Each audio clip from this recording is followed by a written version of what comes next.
So, magandang tanghali sa inyo mga idol.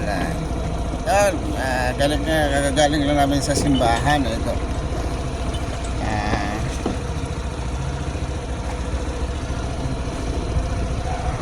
Park muna tayo dito.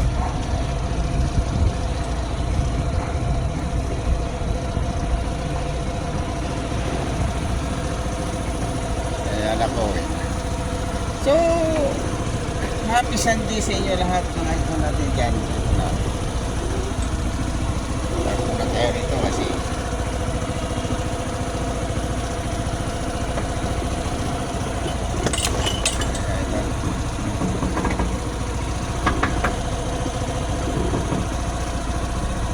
so hanggang dito lang ito lapit sa kagaling lang namin sa simbahan. Karating lang namin dito sa bahay. Ingat kayo idol at God bless.